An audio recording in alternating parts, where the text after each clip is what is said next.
Hi. Racing careers often end suddenly. One of my favourite quotes is from Ayrton Senna. He was, at the time, this was long before his fatal crash, but he was at the time travelling in a Grand Prix car at 200 miles an hour. And he said to his pit crew, "Guys, when you're going this fast and everything seems under control, you're not going fast enough." This is the way I see most startups, going really, really fast, almost out of control. My own racing career, when I did such a self-indulgent thing, ended abruptly when I lost control on Francorchamps Grand Prix circuit. And my car spun so many times and so fast that pieces flew off it. When I was sitting on the nature strip about an inch away from the Armco and certain death, I was sitting there and I made a decision at that point that this kind of self-indulgence really couldn't last. It wasn't sustainable. But I also thought, what had I actually lost that had made me come off the track at such a speed? And the thing that I had lost was traction. Now, I lost literal traction. The fact is, when we look at the world today, traction is a very important thing. Not the literal traction, unless of course you are driving, but the philosophical traction. The traction that we all seek in our businesses. The traction we seek as a nation. The traction that we look for as a hallmark of success. But what is traction? That's a question that I pondered while I was sitting on the nature strip. It's a question that I continue to ponder. Because we all know success when we see it, but we're all trying to be successful. So what is traction?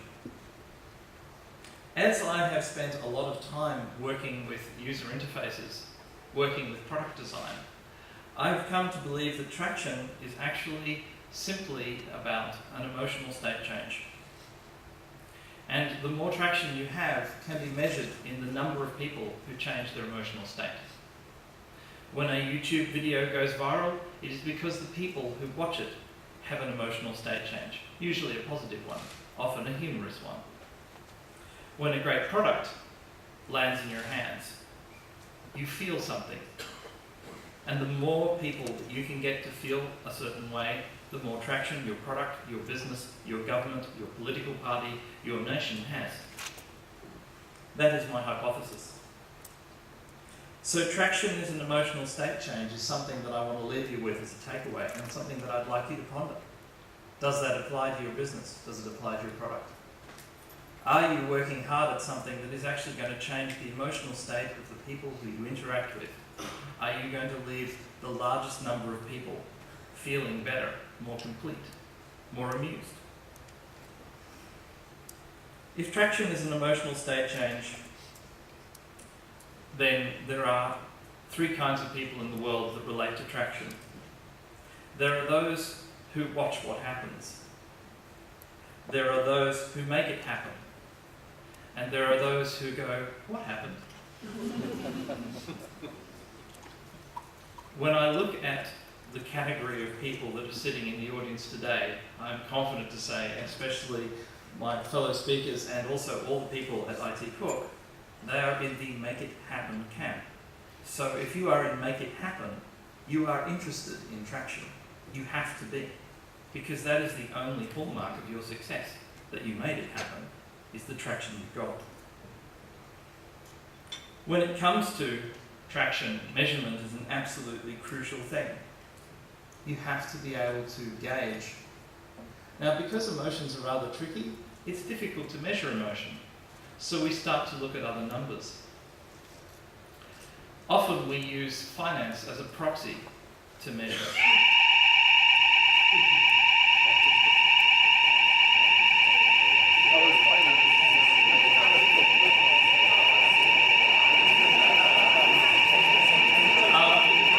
Given that there was no fire safety briefing, I think the exits are that way.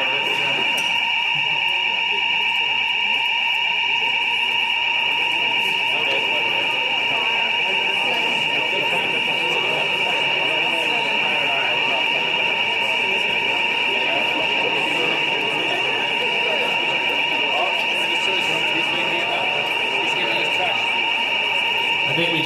question is a Sherlock.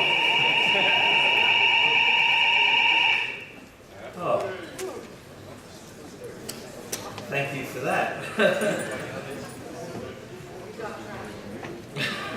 Well, clearly the fire alarm got no traction. And I can measure that by the fact that you're all still standing here, or sitting. It's actually very similar with anything that you engage in. One of the key measures of traction is literally with people's feet. It surprises me all the time to see different companies not measuring this. In Steve Jobs' biography, he was quoted as saying, "People don't know what they want until I show them." That's actually pretty true. I'm not a big fan of focus groups and user consultation before the product. I'm a big fan of testing the product and seeing how it does and then tuning it afterwards. Oh, I've got some of my traction back.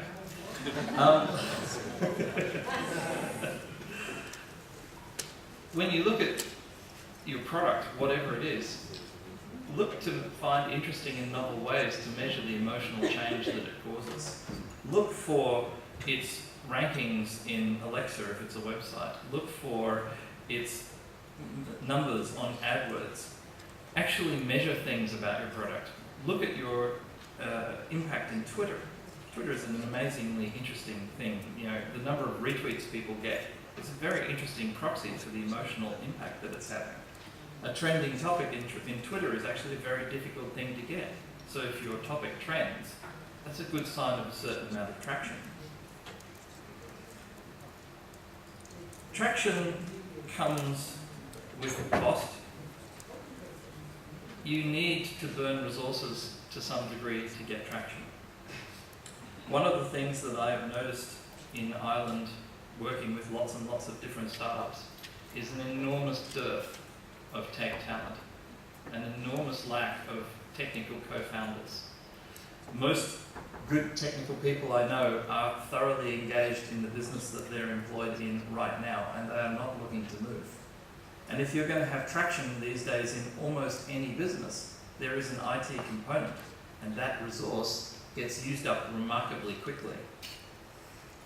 One of the things that I have, with my co-founder James Walton, done to try and ease this situation in the future is co-found Dojo. And I want to talk to you a little bit about that. Dojo is an open source movement. It is not classrooms, it is not a school, it is not a club, it doesn't charge any fees, it doesn't even have a bank account. In fact, everything about Dojo, all of its traction, comes from the emotional generosity and the fiscal generosity of the people involved. All of the locations are donated by the venues, or they're sponsored by a partner, but most of them are just donated outright.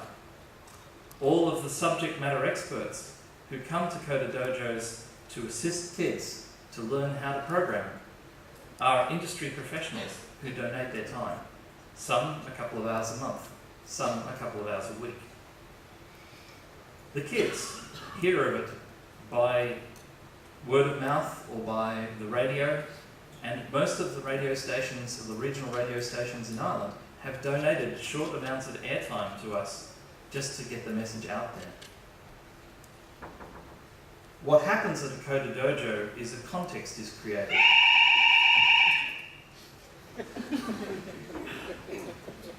Can we time the sound effects a little better? A context is created where it's okay and cool for kids to learn how to program computers. The objective of Dojo, with its one rule, above all be cool, is to turn an entire generation of digital users back into digital creators. When we look at what happens in Dojo, and I invite you all to attend one, you see a very unstructured environment. That's deliberate, because we know that if you're going to learn, you need to play. We also know that programming is actually language, so the younger you learn it, the better. Neuroplasticity is to prune as you get older and older. The younger you learn new languages, the more fluent you become. The best programmers I know are not just fluent, they're natives in the languages that they use. The very best programmers I know aren't scientists or engineers, they're poets. Their code flows like poetry. It is incredibly compact and rich and fast. To get that level of proficiency, you need to start young. To get that level of proficiency makes you world class. And I want to see Ireland batting way above its size, its weight, and its class in the future. And so I entreat you all to come and help out the Coder Dojos. We have seen a massive amount of traction. There are now thousands of kids in under a year who are all learning how to program for free. One of the great emotional state changes that Coder Dojo seeks to build is confidence. I have examples of kids who had D averages who are now at school getting straight A's simply because of the confidence that they've gained by being able to learn to program and have their work rewarded. And young kids are capable of creating amazing software. One of my favourite applications that was created by some kids in Rosscarbery is this, which is very useful to me. It is a cork to English translator. Now, I hope you can hear this. I live, by the way, out somewhere. Oh, the back end there? And I want to ask you, Try. Speak up to me. And I'd like just to say, all of you are Do you sing?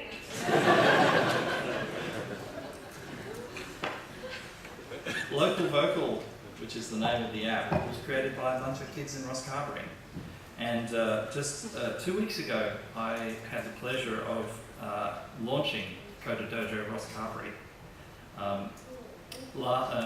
3 weeks ago. 2 weeks ago, I had the pleasure of launching Coder Dojo Clonakilty. Now, Clonakilty and Rosscarbery aren't the biggest towns in Ireland. The Quality Hotel in Clonakilty has donated the room for free in perpetuity. There is a local IT community that has provided some mentors, and both dojos are in excess of 50 kids that are coming every week learning how to program. But I'm running into a resource constraint with Coder Dojo, a resource constraint that I need desperately to fix. And that resource constraint is having enough mentors. We need both awareness of Coder Dojo, but we need mentors in every parish in the country.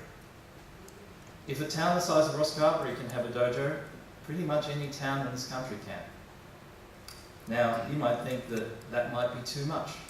That might be too many kids learning IT. I'm here to tell you that one of the consequences of the traction of IT is double-digit growth in demand for IT workers, and that has not slowed down. We have 20,000 ICT vacancies in this country right now. But according to a recent Forfos report from the government, Germany has 400,000 ICT vacancies. Now, they're taking people from all over Europe, both inside and outside the EU. I know, I used to have a German business. We would hire programmers from anywhere. And a programmer we could always get a visa for instantly. In Germany, which is, shall we say, not an unbureaucratic country. We can't get the people that we need here fast enough. We need to get them faster. You look at these young kids who made this application. Clearly they have confidence. They have confidence in more than just themselves. They have confidence in their Irishness. I think one of the blocks, one of the fears, one of the concerns about opening up is that you might lose what you have. I think many examples of closing down shows you that actually grasping too tightly to that which you have is the surest way of having it slip through your fingers. I think we need to take a little lesson from these kids and say, okay, It's great to be Irish, and we can Irishize other people. Let's open up the doors, let's get more talent in, and let's Irishize them. Let's show them a good time, let's teach them how to speak just like this. Confident people are open people. When confidence gets knocked, the natural tendency is to shut down and look inward. This is a tragic joke. It is probably the worst aspect of human existence, that when we get knocked, we focus inwards, we stop talking, we become closed. This defense mechanism has killed and strangled millions. Let us not have that happen to us. When you look at the paradigm of Coda Dojo, by the way, it is a complete paradigm shift in education. Not only is it targeted to build confidence and build the ability to be a digital creator, but we're looking at all sorts of other interesting things that you can bolt onto that to educate. Coda Dojo Galway just launched a thing called At Speak, where they're partnering with dojos outside of Ireland to have kids speak different languages. I launched Coda Dojo Florence the other day, so I know that Italian is going to be on the menu. James launched Coda Dojo Tokyo the other day, so we know that Japanese is right up there. There was a point when in Coda Dojo we were asked the question, shouldn't we keep Coda Dojo to be just an Irish initiative? Just give Ireland a competitive advantage, not spread it around the world. We considered that for a minute, and then a counterpoint was offered. Coda Dojo was founded here in Cork. The National Software Centre enormously, generously donated a room to us, and they continue to give us that room to have dojos in. We have that room permanently. It's our head office. Seamus Ivers of the NC has done a fantastic job. But that vision that we had for Coda Dojo going overseas has had a side effect. There are kids in Silicon Valley going to Coda Dojo. There are kids in New York going to Coda Dojo. There are kids in Tokyo going to Coda Dojo. There are kids in London, in Glasgow going to Coda Dojo. And they all see Cork as the head of the IT universe. That is worth something. Because ultimately traction is about an emotional state change. And one of the emotions that we have to change is the way we view this city, this county, this country. We have been enormously successful in attracting top IT companies to Ireland. It is now our job to continue that and to service them with the thing they need to keep traction: resources. Resources in the form of IT talent. This is the most important thing that I can think of right now for Ireland.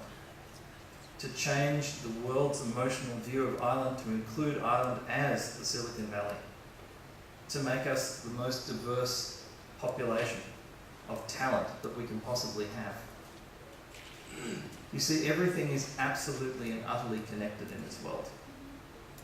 There is no away anymore. There isn't any us and them. If Germany has a big hole in its ICT, we have a bigger one.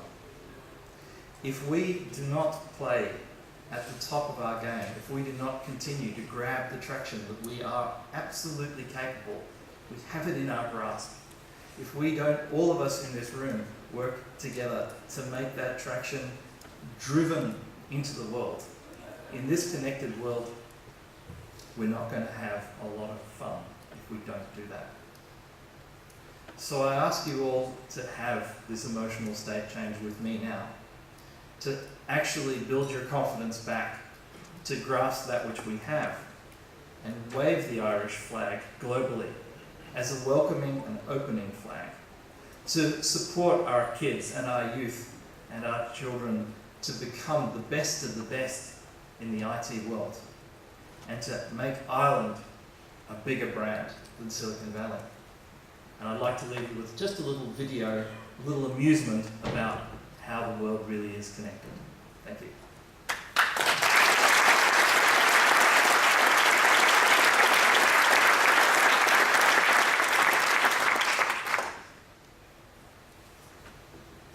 Yo, listen up. This is your home. It's the only one you got. This place is pretty, but you can't live there. You can't even get there. So I repeat, this is your home. It's the only one you got. Cherish it, protect it. It's the only one you're gonna get. These guys, they're your neighbors. They ain't going away, they ain't leaving. You have to get along with them. So you have to learn to share. You have to get along. You have to learn to get along. Because they are your neighbors, they're not going away. Okay, all this stuff, the animals, the waters, the sky, the ground, the bugs, the fish, the tacos, the people, they're all connected. Everything is connected. They all depend on one another. If you ignore that, you're doomed. Repeat, doomed. Okay, so listen up. It's all one. Not two worlds, not three, one. Just one. So get it in gear. Remember, all is one. Okay? Hit it.